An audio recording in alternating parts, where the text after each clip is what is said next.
instructions it says to stitch for about 3/8 of an inch sticking out from behind your presser foot. But I want my binding to be about partway down on my quilt, not at the edge. Place your quilt underneath and just keep pushing it and feeding it. Just keep feeding it till you get to your starting position.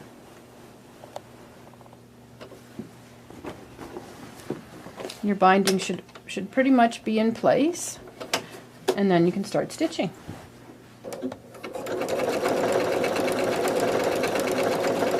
You want to keep your quilt into the fold here.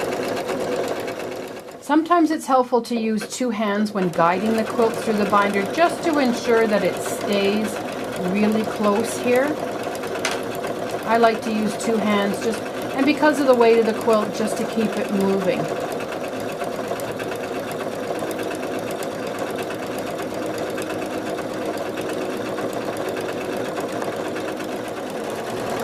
Okay, so we're coming up to the corner.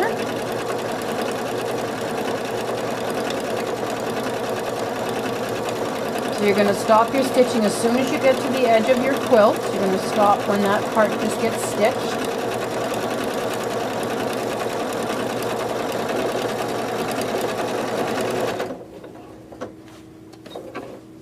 You're going to pull your quilt out. Try not move it too far away from your binding, from your binder.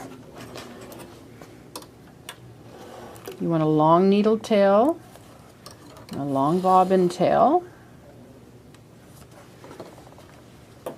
And now you're going to create your mitered corners.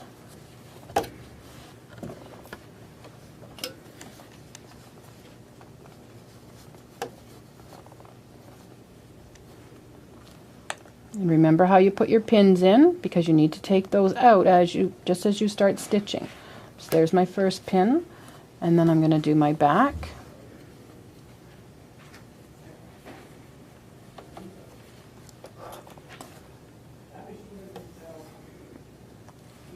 Okay, so that's pinned. My front is pinned. And now I have to push this back underneath the presser foot.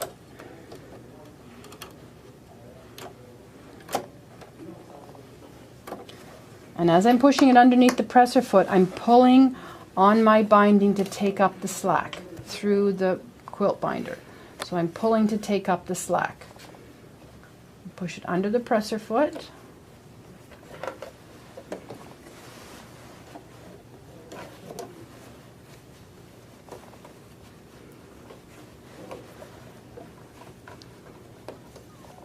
And you want to drag the binding back through just to make sure that it's still doing its rolling thing that it's doing.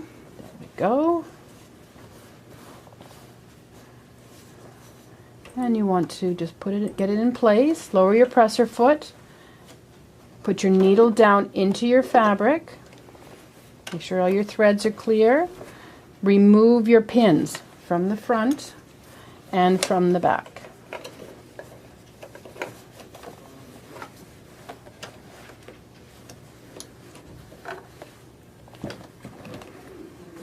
They don't go through the binder so well. And away you go. You might want to, you'll hang on to those tails that you created at the back to help your quilt through.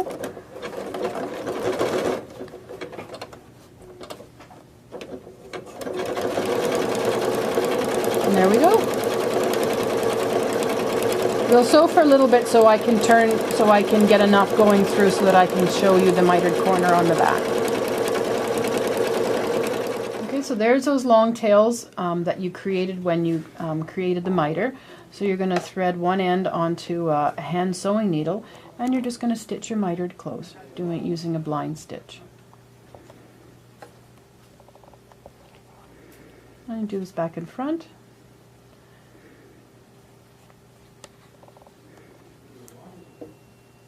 There you go. I just want to show you the decorative stitches. That's the beauty of the quilt binder set, is that you can use the decorative stitches built into your machine other than the straight stitch, which is a lot more fun.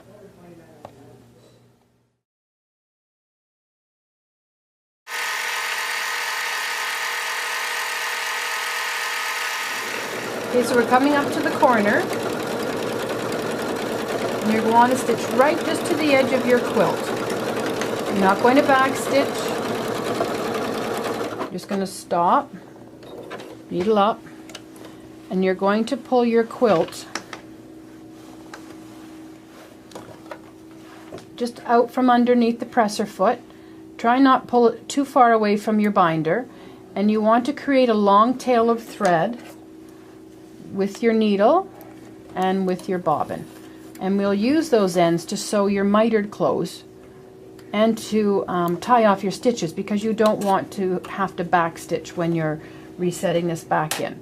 So now my threads are cut, and you want to create your miter. So you're going to just fold your miter and put a pin in, and you just need to grab just the top edge, and you'll have to pull these pins out before you begin.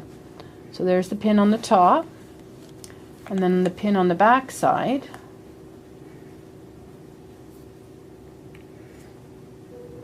Again, just a little bit, because you need to take this pin out before you start sewing. Oh, this one popped out, didn't grab enough fabric. See, that's actually a good shot there, because you can see there's my fold and there's my miter. So close that up, and just a little bit of a pin, okay, just to hold it in place.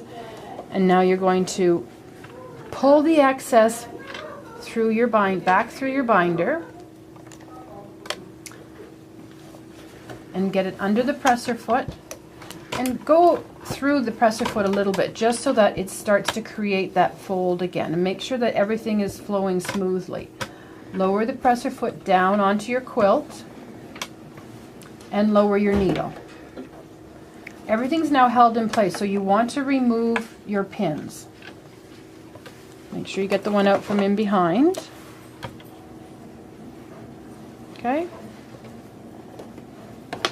And hold on to your threads in back, and away we go.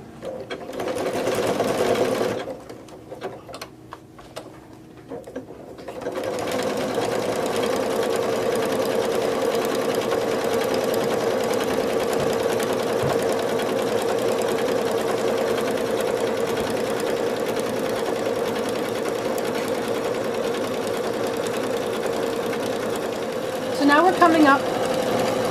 Finish going around the whole entire quilt, fast and easy.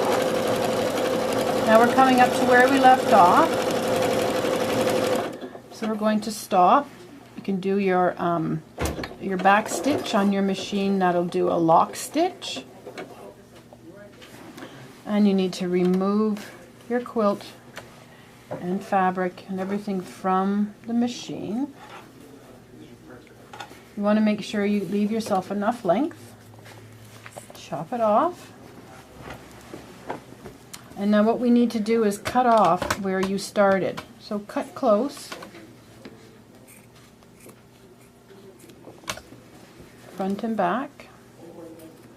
We're going to cover all that up, so it doesn't matter if it's neat or not.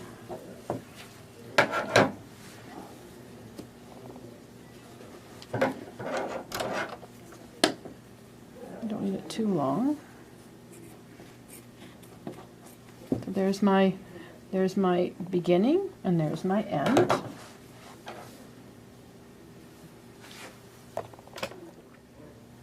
Okay, so I've removed the binder and the plate and replaced it with my A-foot. And I've got my pieces, they're folded. So you're just folding your edges under, pinning them into place, tucking your raw edges in, put in a pin or two if you like. I've actually got pins. I'm going to show you the back. I've got a couple of pins on the back. So I'm not pinning through all of the layers. I'm just pinning just the binding on the back. I've just tucked my raw edges under, and there's my pins there, and away I go.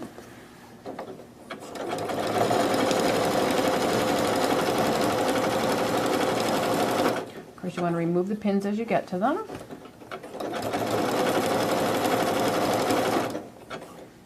Stop with your needle down. I'm going to just pull the pins out from underneath on the back.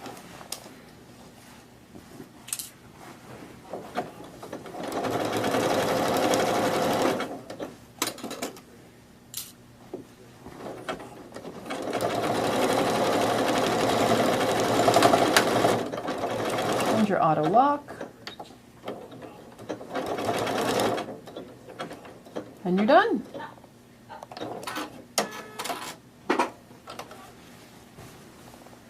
There you go. I'm going to just show you the back. Done. And now what I would do is I would do my corners. I would take my threads, my long threads that I had at each corner, my bobbin thread and my needle thread, and sew those in and just close up that mitered bit.